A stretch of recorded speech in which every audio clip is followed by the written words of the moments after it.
지난 시간에는 복음과 칭의, 하나님의 기쁜 소식을 우리가 받아들임으로, 믿음으로 의롭게 된다. 하나님과의 관계가 다시 좋아진다. 그 내용을 설명을 드렸고요. 구원 얻은 것의 의미에 대해서 말씀 선포를 했는데 좀 시간이 많이 갔어요. 그 사이에 선교사님이 와서 제가 설교 차례였을 때 한번 하셔서 이제 한 달이 지나고 이어서 지금 복음과 성화 그 설교에 이어지는 건데 기억을 못 하실까봐 잠깐 설명을 드렸고, 또 기억이 전혀 안 나는 분 혹은 못 들은 분은 유튜브에 보면 있습니다. 그래서 한번 들어보시고 오늘 설교를 또 다시 연결을 하면 좋겠습니다. 이 말뜻을 좀 설명하면요, 성화라는 말은 거룩하게 되어 간다 이런 뜻입니다. 이 화라는 말은 이제 한자어인데 많이 써요. 그래서 뭐 정보화 시대 할 때 그 화도 그것이죠. 뭐뭐로 되어 간다라고 쓰는 말이고, 성은 거룩할 성. 그래서 우리가 성모병원, 그러면 성모 무슨 뜻인지 아세요? 성모? 네, 모는 엄마예요. 엄마.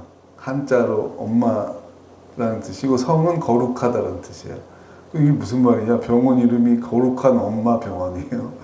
성모 마리아를 기념한 병원인데 마리아를 빼고 줄여서 그냥 가톨릭 재단에서 많이 하는 병원 이름이 성모 병원이에요. 그래서 성자라는 말도 굉장히 많이 써요. 성당, 그다음에 성탄절, 그다음에 성 어거스틴, 식당도 있죠. 성 이름 발음 좀 바꿨던가요? 뭐. 그다음에 영어에 무슨 세인트 폴 성당, 폴은 바울이에요. 그게 다 성경하고 관련된 이름입니다. 근데 라틴어로 거룩은 뭐냐면 산타예요. 그러니까 원래 이제 산타 마리아 병원인 거죠.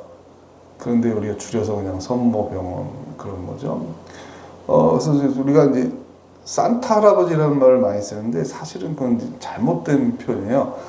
산타 클로스, 그러니까 산타 클라우스 할아버지인데, 산타는 거룩하다는 뜻이에요. 이름이 아니에요.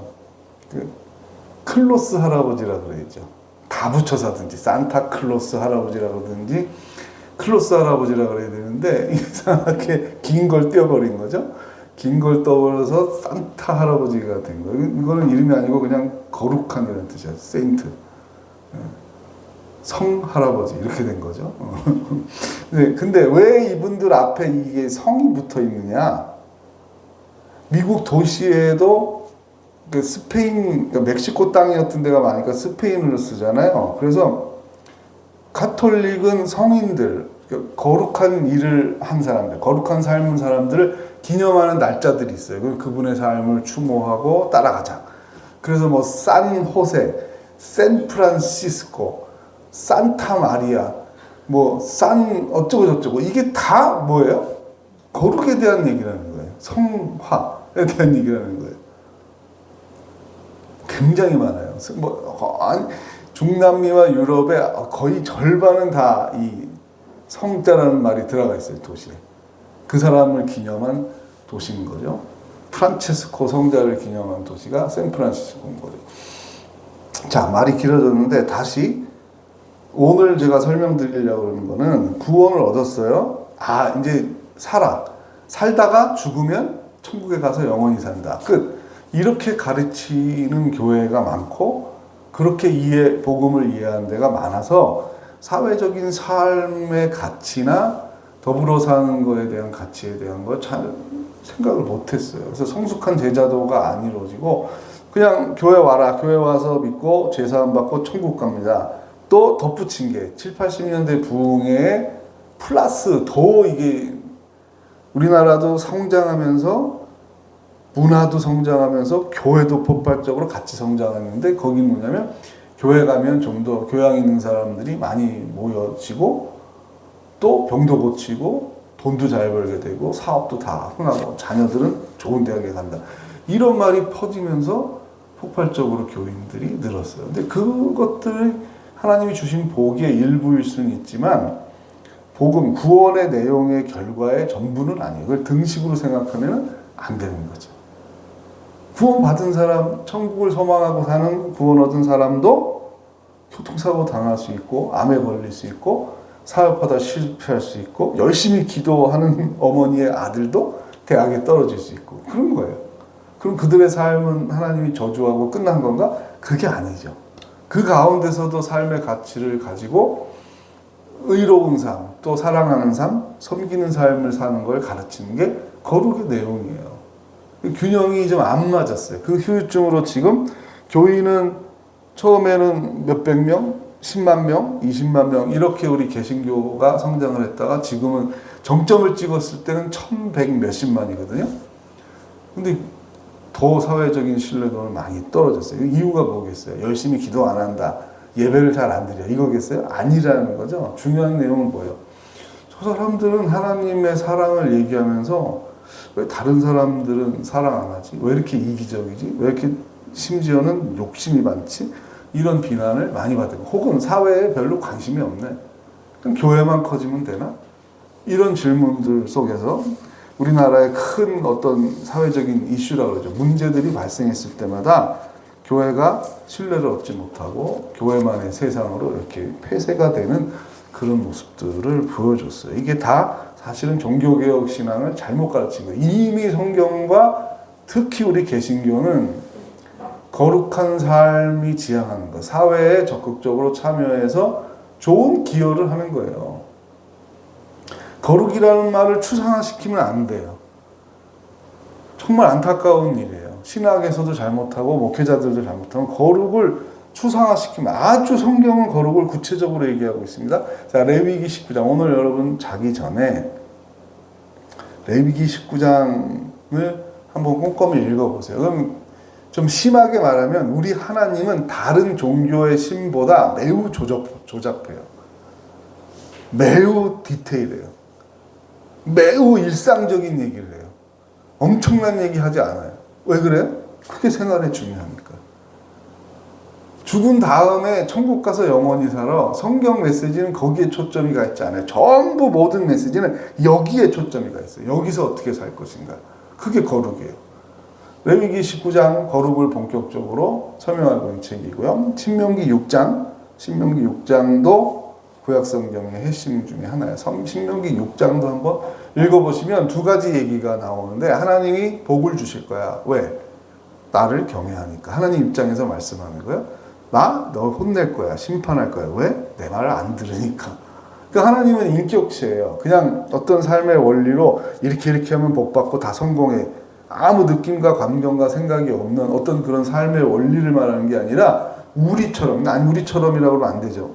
우리보다 훨씬 더 높은 수준의 인격체고 우리가 그 일부를 닮아서 우리도 판단력이 있고 감정이 있고 의지가 있고 생각이 있는 거예요. 근데 제 유튜브 인간미 연구소에 제가 이렇게 썼어요. 인간됨의 핵심은 지성이나 외모에 있는 게 아니라 윤리에 있다. 윤리는 뭐죠? 다른 사람을 배려하는 마음이에요. 다른 사람을 배려하는 태도예요. 다른 사람을 배려하는 삶이에요. 아름다움이 거기 있어요. 거룩이 거기 있어요. 그런데 이게 또 왜곡이 되면 몸매, 대중문화 스타들의 몸매, 남자 초콜릿 볶음 키 크고 여자들은 날씬하고 섹시하고 그렇게 아름다움이 치환된다고 말해요. 문화에서 바뀌는 거예요. 바뀌고 축소되는 거예요. 삶의 내용을 얘기하는 건데 아름다움이라는 형용사는 밖으로 드러나요. 그러니까 SNS에 폭발적으로 인스타그램이나 페이스북에 사진, 맛있는 거 먹는 거 사진, 몸매가 변화된 사진 보면 명품 가방을 든 사진, 화장품을 발라서 변화된 거 이런 걸 보면 엄청나게 인기를 끄는 거죠. 이게 아름다움인가요? 그건 정말 아름다움의 하위 요소 중에 한 가지입니다. 거룩이 말하는 성화가 말하는 아름다움은 다 사랑과 관계가 있어요. 제가 이런 표현을 한 적이 있어요. 하나님만을 사랑한다고 말하고 어떤 신앙인이 사람은 관심 없어. 사람들은 다 거기서 거기잖아. 원래 사람들은 죄인이잖아. 사람은 관심 없어. 사람은 사랑의 대상이 아니고 나는 하나님만 경외. 높은 신앙이야. 그건 착각이라는 거죠. 늘 성경은 하나님 사랑과 이웃 사랑이 쌍으로 돼 있다라고 가르쳐요. 그 반대로도 말할 수 있어요. 이웃을 사랑하는 것을 통해서 하나님을 사랑하는지를 검증하는 거예요. 더 중요하죠. 그렇게 보면 더 중요하죠. 그래서 레위기 19장에 보면 네 땅이라고 생각하지만 이 귀퉁이에 떨어진 곡식들은 땅 주인이 다 가져가지 마. 왜요? 내 땅인데. 따져보면 복잡한 내용이 들어있는데 그 거두절미하고 그냥 자연적으로도 복이 있어서 열매가 맺어진 거니까 그냥 그 귀퉁이에 떨어진 거는 가난한 사람이야. 심지어 제가 놀라는 거는 생태윤리를 공부하면서 수천 년 전의 문서잖아요. 짐승들이 먹을 수 있도록 허용해줘. 그러니까 하나님은 이렇게 구체적이고 디테일하고 사소하다니까요. 고대 근동의 신들이나 그리스의 신들이나 뭐 애굽의 신들은 엄청 거창하죠. 인간에게 계속 뭐를 요구해요. 나한테 뭘 갖다 바치라 그러고. 심지어 그래서 성경에도 나오지만 가나안 종교가 들어갔을 때 제일 문제가 되는 치명적인 종교 중에 하나는 아들을 불살라서 제물로 바치는 거예요. 그래서 그런 상황에 대해서 미리 창세기에서 예방주사를 놓은 게 뭐죠? 아브라함에게 아들을 바칠 수 있냐라고 물었고 아브라함이 그렇게 하고 있는데 우리 하나님은 어떻게 하죠? 말리죠. 못하게 하죠. 이 엄청난 플롯, 이 거대한 수천 년의 플롯, 나중에 어떻게 되죠? 하나님이 자신의 아들을 우리에게 주지 우리한테 아들을 바치라 그러지 않아요. 진짜 하나님은. 근데 가짜 하나님은, 가짜 신은 거룩하지 않아요. 자기가 살아있지도 않은데 자기한테 아들을 바치라 그래요. 그러면 그 이득은 누가 취하는 거죠? 그런 종교를 말하고 가르치고 있는 제사장과 그 권력의 힘, 돈의 힘을 가지고 있는 사람들이 그 공포를 통해서 힘을 갖는 거죠. 그걸 무너뜨리는 게 출애굽과 가나안 정복이에요. 그걸 무너뜨리는 게 그 목적이, 그게 거룩이에요. 그런데 이스라엘은 나중에 왜 심판을 받죠? 똑같은 일이니까. 그거 하지 말라고 그 구렁텅이에서 건져내서 구원을 했는데 이스라엘도 똑같이 살아. 애국과 똑같고 가나안과 똑같아. 그 예언자를 통해서 계속 거룩을 얘기해. 출애굽 정신을 얘기해. 그래서 항상 나오는 말이 뭐예요? 고아와 과부와 나그네.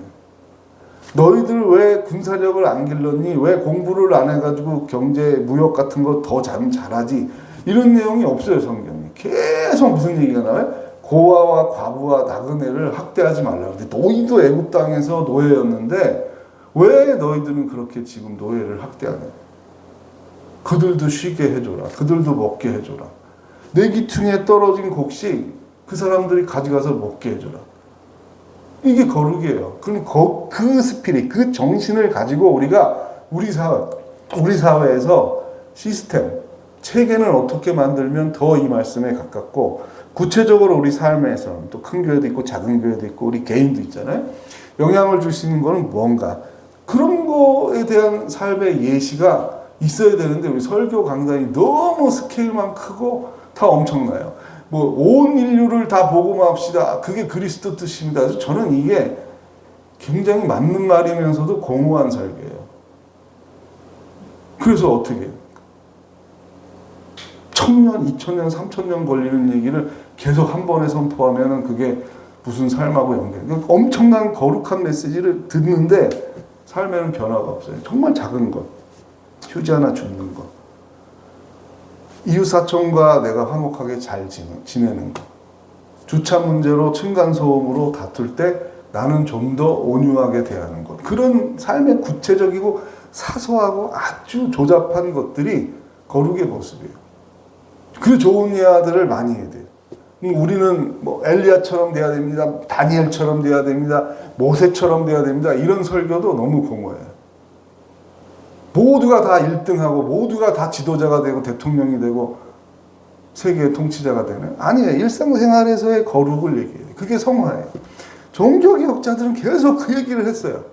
많은 문헌과 재료들, 그 다음에 사료들이 있는데 왜 그 얘기는 안 하고 전부 관념화시키고 추상화시키고 정말 해야 될 일들은 교회가 놓쳐서 힘이 없는 거예요. 사회적 신뢰도가 없는 거예요. 기윤실에서 해마다 신뢰도를 조사하는데 5년 텀으로 보면 신뢰도가 반토막이 나고 있어요. 10만 명일 때 신뢰도가 제일 높았다 그래요. 조선 말기 처음 복음이 들어와서 몇십 년 지난 다음에 대부분의 신앙인들이 사회에서 존경받는 사람들이었어요. 거룩을 실천하는 사람들이었어요. 뭐 농한기에 들어간 사람들이 막걸리 먹고 도박하고 또 취하고 들어가서 마누라 때리고 애들 때리고 막 이게 우리 조선의 일제시대 때의 모습이거든요. 그걸 못하게 구체적인 삶에 대해서 얘기하는 거잖아요. 예수 믿고 천당 가 끝 이렇게 말하지 않았어요. 그때 목회자들이 강조했어요. 내 아내를 때려? 내 아들을 때려? 잘못된 거야. 술 끊어. 담배 끊어. 돈 없다며. 가난하면 돈 때문에 스트레스 받아서 내 가족을 때렸잖아. 돈을 절약해야지. 술, 담배 끊어. 돈 문제뿐만 아니라 나쁜 짓을 하잖아. 끊어. 교회에 나와서 같이 끊는 운동하자. 그런 거룩이 폭발적으로 반응을 보이는 겁니다. 여러분. 교회 나가서 변화됐어요. 우리 아버지가 이제 우리 안 때려요. 이게 얼마나 정말 살아있는 기쁜 소식입니까? 복음은 천국에 대한 얘기만 하는 게 아니에요. 이 땅의 삶의 변화에 대한 얘기를 하는 거예요. 거룩에 대해서 계속 하나님은 예언자를 통해서 말씀하고 있어요. 뭐 이건 정말 수백 가지 예화를 들을 수 있어요. 인간의 아름다움이 무엇인가? 물론 놀라운 지능과 재능, 예술적인 혼 이런 걸 말할 수 있지만 정말 아름다운 건 있어요. 인간미 연구소 유튜브에 그림이 영화배우 오드리 헵번이 쭈글쭈글 해가지고 죽기 전에 아프리카 어린이들을 안고서 유니세프 운동을 할 때 그 사진이에요. 로마의 휴일, 뭐 티파니에서 아침을 이 영화 훨씬 예쁘죠. 젊고. 그런데 사람들이 오드리 헵번의 그 쭈글쭈글해진 그때의 삶이 너무 아름답다고 말을 하거든요. 그게 아름다움이에요. 그래서 인간미 연구소, 이 미가 아름다움이 되고 인간의 아름다움이 무엇인가를 생각하자. 그게 기독교 윤리죠. 그걸 달리 표현한 거예요. 제가 거기도 설명을 했고 뭐 동영상 설교에도 있지만 헤비타트 남의 집 지어주기 운동. 헤비타트가 주거, 거주 이런 뜻이잖아요. 재료를 미국 본부에서 이제 이렇게 보내주면 여러 나라의 지부가 있는데 거기에 젊은이들이 와서 여름 휴가를 반납하고 집을 줘주는 거예요. 그럼 거기에 홍수 당해서 집을 살 수 없는 사람들, 가난해서 집을 살 수 없는 사람들, 아파서 집을 구하기 어려운 사람, 그런 사람들의 사연을 받아서 뭐 어떻게 정하는지 모르겠어요. 추첨을 하는지 뭐 하는지 어쨌든 내가 집을 짓는데 거기에 참여를 하는데 그 혜택은 내가 하나도 안 받아요. 하나도 안 받고 그뿐만 아니라 제가 혼란스러웠던 건 뭐냐면 청년들에게 광고를 해달라고 헤비타트에서 전화가 와서 그 광고를 해줬는데 회비가 15만 원이에요. 이게 뭐예요? 밥값이에요. 밥값. 자기가 먹는 밥값은 자기가 내고 가야 돼. 일당을 받는 게 아니라. 여름에 해요. 주로 대학생들이 오니까. 남자 대학생들이 여름방학에 오니까 알바해야죠. 알바해서 돈 100만 원 버는 게 낫겠어요? 내 돈 15만 원 내고 가서 열흘 동안 계속 일하는 거예요. 벽돌 나르고 시멘트 바르고 해서 남의 집을 지어주는 거예요. 그 팀별로 와서 이제 간단하게 시간을 줬어요. 한 2, 3분. 팀이 많으니까. 소감을 얘기했는데 그 친구가 울어요. 다 울었대요. 수천 명이 다 울었대요. 남의 집 들어가는데요. 억울해서 울었을까요? 제가 그 얘기를 하는 거예요. 태어나서 제일 기쁜 순간이었대요. 이게 인간의 아름다움이고 설명하기 어려운 지역이에요. 인간의 고유한. 가장 이기적으로 적자생존으로 진화된 동물이 어떻게 그런 미련한 짓을 하겠어요. 여름휴가 반납하고 자기 돈 내고 남의 집을 지어주고 남의 사람들이 들어가서 기뻐서 우는데 나도 같이 기뻐서 울어. 이상하잖아요. 이거 어떻게 설명할래? 인간의 아름다움이 거기 있어요. 다양한 이런 헌신들이 있겠죠. 그건 하나의 예일 뿐이고 자기의 땅과 그 재산을 기부해서 공동주택을 건설해서 가난한 사람들이 같이 살면서 공동 생활을 하게 하는 그런 모습들이 있어요. 요즘의 예화들로 나오고 있습니다. 또 입양을 하는 내가 낳지 않은 아이를 데려다가 기른다는 거 그거 얼마나 큰 일이겠어요. 잠깐 내가 돈이 많은데 그중에 10분의 1을 도와주는 거 그것도 어려운 일이죠. 그것도 어려운 일이죠. 그런데 더 어려운 일은 정말 입양이라고 생각해요. 왜냐면 이거는 내 재산의 일부를 그냥 보내면 되는 게 아니라 같이 살아야 되고 계속 돌봐줘야 되잖아요. 내가 낳은 애가 아닌데 낳은 아이처럼 계속 돌봐줘야 되잖아요. 저는 그 마음이 이런 마음이 어디서 오는 걸까?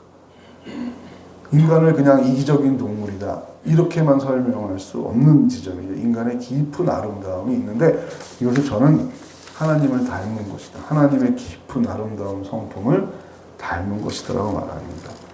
성화의 방향, 거룩의 방향이 뭔가 그냥 내가 교회 열심히 다니고 새벽기도 한 번도 안 빠지고 뭐 교회에 많은 봉사를 해서 내가 교회에서 가장 존경받는 인물이 된다. 이것도 나쁘다고 얘기하는 게 좋아요. 좋은데 같이 우리가 교육해야 되는 건 뭐냐면 사회적인 가치예요. 일상적인 가치예요. 삶 속에서 그리스도인이 직장에서 학교에서 이웃에서 그다음에 전체적인 구조도 봐야 되겠죠. 선거 잘해야 되고 이번 대통령 우리 지역구의 국회의원은 어떤 정책을 하고 혹은 압력을 줄 수도 있어요. 내가 원하는 정책이 없으면 내가 지지하는 정당 사무실 찾아가서 이런 거 왜 안 합니까? 이거 해야죠. 미래 세대를 위해서 이런 거 해야 되지 않겠습니까? 이렇게 말할 수 있는 시민의식 이걸 교회가 길러내야 돼. 1000만이 넘는데 사회가 계속 악하고 변화되지 않는다? 생명력이 없는 거지. 칭의와 성화가 연결이 되라고 종교개혁자가 가르쳤는데 단절이 된 거예요. 단절이 된 거예요. 없어. 뒷부분은 없어졌어. 그냥 예수 믿고 천당 가고 그 과정 중에 복 받는데. 그러면 손해볼 게 없지. 그럼 무조건 교회 나가는 게 이득이지. 심지어는 장사도 잘 되고 국회의원도 될 수 있고 인기도 좋아지고 거기서 연애도 하고 결혼도 하고 이렇게 좋은 점만을 찾아서 하면 우상숭배의 본질이 탐심, 탐욕, 사욕이라고 성경은 말하고 있습니다. 그러니까 어떤 송아지를 만들어놨어. 아니 난 송아지 안 만들어냈는데 난 우상숭배자 아니야. 그게 아니죠. 그냥 송아지는 하나의 형태였을 것이고 그건 다양하게 변하는데 형체가 없는 우상숭배도 많다는 거예요. 그냥 돈 자체를 숭배하거나 욕심 자체를 숭배하는 거죠. 그래서 하나님 주신 거룩의 명령을 놓치게 되는 거예요. 거룩의 방향성, 오늘 말씀 말이지만 자 은혜 받았는데 그러면 은혜와 선행은 상관이 없다고 말하니까 은혜 받았다고 죄에 계속 거할래? 그러니까 바울 신앙을 우리가 잘못 가르치고 있는 거예요. 바울은 이신칭의를 강조했으니까 기독교 윤리는 상관없어요. 그건 해도 되고 안 해도 되고 그렇게 가르친 적이 없어요. 8호 5장의 이신칭의 다음에 6장의 성화에 대해서 말하잖아요. 그런즉 은혜를 더하려고 계속 죄를 질래? 그건 아니야. 그 죄가 없어지고 그 죄에서 자유하라고 구원을 이루신 거 아니야. 그러니까 하나님 자녀답게 살아야지. 거룩하게 살아야지. 이렇게 말하는 거죠. 그럼 그 구체적인 내용이 뭐예요? 추상화하지 말고 구체적인 게 뭐예요? 그럼 계속 바뀔 수 있겠죠. 다양하게. 그거를 또 성도들이 속으로 반해서 나누고 간증하고 말씀에 대한 어떤 간증과 나눔이 시너지를 이루는 이런 건강한 교회가 형성돼야 되는데 그냥 외형만 너무 많이 커지게 됐다. 반성을 우리가 하게 됩니다. 자, 말씀을 맺겠습니다. 다음에 또 다른 주제와 계속 연결이 되는 큰 주제인데 일단 제목만 제가 나열하고 다른 설교를 통해서 또 설명을 하겠습니다. 구원받은 자는 하나님께 영광을 돌린다. 장로교의 시조인 칼빈 선생님이 말씀했는데 그 구체적인 내용을 보면 그게 약자를 섬기는 거와 깊은 관련이 있어요. 약한 사람들. 그러니까 나는 하나님은 사랑하는데 약한 사람들은 친구가 되기 싫어. 왜냐하면 그들은 도와줘봐야 나를 도와주지 않을 거거든. 그런데 하나님은 그래서 그걸 아름답다고 말하는 거죠. 네가 나를 생각했구나. 이웃을 사랑하라고 말했을 때도 우리가 딱 머리를 돌리면 나보다 강한 이유, 나에게 뭔가 혜택을 줄 수 있는 이유, 그건 오케이. 하기가 쉬워요. 그런데 이웃인데 도와줘봐야 내가 나중에 되돌려받지는 못해. 그런 대상을 고아와 과부와 나그네라고 말인 거예요. 네가 도와줘도 그거는 다시 되받지 못해. 그걸 왜 하죠? 나를 생각하니까. 하나님 그 말씀하는 거예요. 나를 생각하는 거니까. 나를 경외한 거니까. 내가 너에게 갚아줄 거야. 네가 나를 경외하는 줄 내가 알리라. 하나님이 좋아요. 하나님이 너무 좋아요. 감사하죠. 그러면 생명력이 생겨요. 그걸 가지고 뭐 하라는 거죠? 가족을 사랑해야죠. 먼저 이제 점증이 되는 거예요. 가족을 사랑하고 친구를 사랑하고 그리고 더 성숙한 길은 뭐예요? 더 성숙한 길은 나와 상관이 없는 이유까지도 사랑하라는 거예요. 그러기 위해서 우리가 사회복지제도라는 제도가 있고 거기 위해서 우리가 세금도 내는 거를 아까워하지 말아야 된다고 가르칠 수 있어야 돼요. 세금 많이 내는 거 억울한 게 아니라 하나님께 잘 쓰임받는 거예요. 왜냐하면 직접 우리가 고아와 과부와 나그네를 막 찾아다니면서 섬길 수 있는 사람이 얼마나 돼요? 거의 못하잖아요, 그거는. 그렇기 때문에 헌금한 거, 세금 낸 거, 이것이 내가 사회생활한 거에 좋은 하나님께 드리는 은혜에 대한 감사의 표현이 될 수 있어야 돼요. 그게 동기부여가 되는 거예요. 내가 뺏긴다, 뜯긴다, 억울하다 이 의식이 아니라 하나님 제가 더 사회적으로 역할이 있어서 소득이 늘어나고 그래서 하나님께 헌금 드리고 여러 다양한 모습의 헌신도 할 수 있고 그리고 사회적인 가치에도 기여할 수 있게 해주십시오. 그게 건강한 사람들을 길러내는 거겠죠. 모든 부모들이 다 우리 아들, 딸이 공부 잘해서 명문대 가서 돈 잘 버는 회사 되거나 판사, 의사 돼서 결혼 잘하고 이거는 교인뿐 아니라 모든 사람이 그냥 상식적으로 다 생각하는 생각이잖아요. 욕심이잖아요. 근데 거룩은 뭐예요? 차별된다, 구별된다는 뜻이거든요. 좋게 구별된다는 거예요. 나쁘게 구별된다. 한국 교회는 나쁘게 구분되고 있다는 비난도 있어요. 좋게 구분되라는 게 거룩인데 나쁘게 구분이 돼. 더하네. 교회 다니는 사람들이 더하네. 목사가 더하네.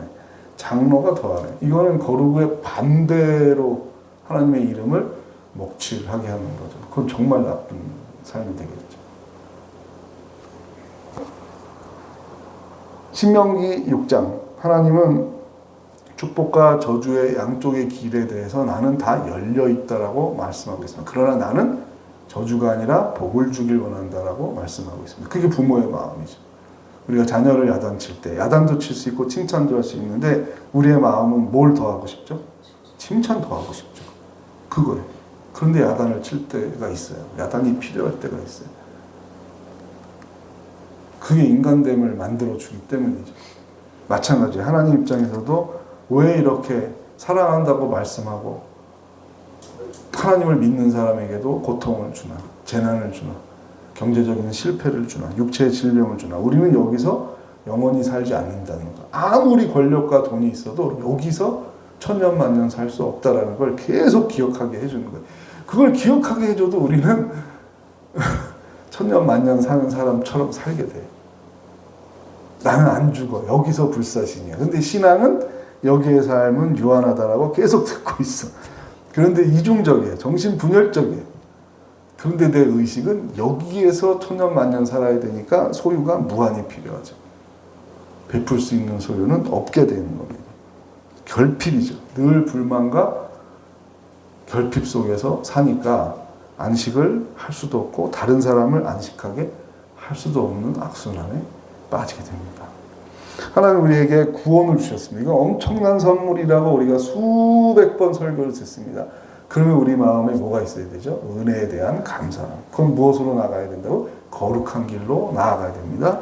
그 거룩한 길로 나아가기 위해서 우리 욕심을 절제하기 위한 훈련들, 경건의 훈련들, 그 다음에 어렵게 사는 사람들의 삶에 참여해보는 봉사, 이런 것들이 다 필요한 것이죠. 그런 가운데 우리가 성숙하게 되는 겁니다. 그걸 또 성화라고 말해요. 성숙한, 성장. 인원이 막 늘어나는 것. 그 성장만을 얘기하지 말고 거룩은 내면의 변화. 하나님을 더 닮아가는 것. 하나님의 성품을 드러내는 성화의 과정으로 가는 우리 성도들이 되길 바랍니다. 기도하겠습니다. 하나님께서 우리를